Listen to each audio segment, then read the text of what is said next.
Yang kedua, ini banyak hal sebetulnya ya, banyak hal. Yang kedua, ayah saya nggak pernah ruwet sama urusan duit. Maaf pemirsa, ini ada sedikit rahasia, sebetulnya malu kalau saya bahas. Ya tapi tidak apa-apa, mudah-mudahan jadi ilmu. Ayah saya ini kan selain membantu ibu saya jualan sate gulai dulu ya. Sate gulai itu resminya jualan ibu saya, ayah saya membantu. Bantu ngipasi sate, bantu nusukin sate, itu kenangan yang indah sekali. Ya, kemudian menghidangkan kepada yang membeli. Ini pekerjaan ayah saya. Nah, selain itu ayah saya jual beli barang antik dan jual beli batu akik. Ya, batu akik itu. Lah yang buat saya itu waktu itu sedikit protes sama ayah saya. Beli tapi nggak pernah untung. Beli nggak pernah untung. Kenapa nggak pernah untung? Karena kalau beli barang, misalnya beli akik 5 gitu ya, datang tamu, tamunya dikasih akik. Datang tamu, tamunya dikasih akik.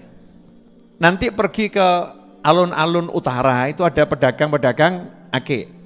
Nanti kalau ada orang yang di situ butuh duit, ya lihat ayah saya langsung nyamperin. Nah ayah saya begitu lihat orang yang butuh duit, itu harga akiknya berapa, dibeli. Jadi dibeli. Kalau pulang ke rumah saya bilang, bah itu akiknya berapa harganya? Sekian. Dijual lakunya berapa? Sekian. Itu lakunya sekian tuh lebih murah dari pembeliannya. Jadi kalau dijual nggak mungkin untung. Nah saya nanya, lah kenapa dibeli gitu? Jawabannya, kesian tuh yang jual butuh buat beli beras, buat beli gula, buat keluarganya. Buat keluarganya. Nah terus muncul komentar Pak Novel nih yang waktu itu bodoh, sekarang ya masih bodoh. Komentarnya begini, bah kalau caranya gini lah kapan sugih? Kalau caranya begini kapan sugih, kapan kayanya? Lawang jualan nggak pernah untung gitu ya, rugi dan dibagi-bagikan ke orang. Jawabannya kau tidak tahu. Ya kau tidak tahu. Cuman ketawa gitu. Itu ayah saya itu. Nah kemudian kalau punya uang, ya hobinya naik sepeda ontel, yang kemudian nanti beralih ke sepeda listrik gitu ya. Naik sepeda ontel jalan-jalan ke kampung-kampung. Saya nanya, bah ngapain ke kampung-kampung itu? Temennya bapakmu banyak. Temennya bapakmu banyak dan banyak yang nunggu bapakmu. Nah itu saya tidak paham maksudnya, banyak yang nunggu bapakmu. Ternyata ke kampung-kampung itu main ke rumah temennya orang-orang susah-susah gitu ya. Ya orang-orang susah-susah, orang umut-mumet gitu. Ya duduk di situ, ayah saya disuguhi kopi atau teh, ya selesai uang yang ada ditinggalkan di situ. Nih buat beli beras, nih buat beli gula. Nah itu yang dilakukan, yang anaknya nggak ngerti gitu ya, yang anaknya nggak ngerti. Ya taunya nanti setelah meninggal teman-temannya pada cerita ya seperti itu. Ya kalimat ayah saya, kau dak tahu. Senangnya idkhalul surur, nyenengkan orang. Nanti tanya sama keponakan ibu saya itu. Ya, dulu rumah saya itu kumpulan orang mumet sampai sekarang.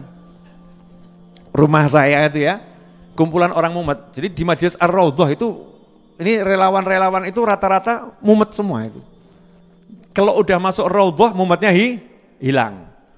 Kumpulan orang mumet. Nah ini orang-orang mumet ini udah ketemu ayah saya, pusingnya hilang. Karena dikasih cerita orang-orang soleh, kasih cerita dulu waktu ketemu Habib Soleh Tanggul seperti apa, kasih cerita waktu ketemu Habib Fulan seperti apa, kasih cerita waktu mau Kiai Fulan seperti apa, macam-macam ceritanya. Dari mulai cerita wali-wali sampai cerita orang-orang ruwet gitu ya, yang bisa membuat ketawa.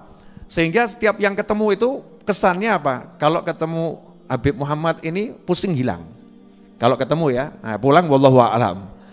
Jadi kalau ketemu pusingnya hilang. Idkhalus surur, senengnya menyenangkan orang ya, menyenangkan orang dengan bisanya. Ayah saya bukan orang kaya, melarat pol. Ya, dalam ekonomi memang ya melarat pol, susah. Wong saya itu juga ngedepin bagaimana ayah saya didatangi yang waktu ngontrak rumah, yang punya rumah nagih kontrakan 2 tahun belum dibayar itu. Karena nggak ada yang bisa dibuat bayar, itu saya ngedepin, itu rasanya saya jadi anak, ya Allah gitu ya. Pengennya bisa bantu ya, masih sekolah ya, walaupun saat itu ya sudah cita-cita ini pengennya saya yang bereskan semua, itu niat itu penting. Subhanallah, setelah akhirnya saya kerja dakwah, kerja jualan buku kan, ada duit. Itu ayah saya kalau nggak punya uang cuman ngomong dengan kode, kantongnya perlu diisi. Ya, hagil jeb, ya jatahnya kan kantong. Saya nanya, Pak itu ada uang ambil di dompet? Enggak, kau ambil kenua. Lah berapa? Ya terserah kau. Segini kurang atau cukup? Ya cukup. Kalau saya kasih lebih enggak mau. Ya, ternyata habis itu keluar muter lagi. Ya dibagi-bagikan. Ya ternyata dibagi-bagikan itu semua bukan untuk ayah saya, tapi itu adalah untuk anaknya, yaitu untuk saya. Jadi sedekahnya itu bukan diniatkan untuk dirinya, tapi untuk saya, untuk adik saya, ya untuk keluarganya. Diniatkan seperti itu.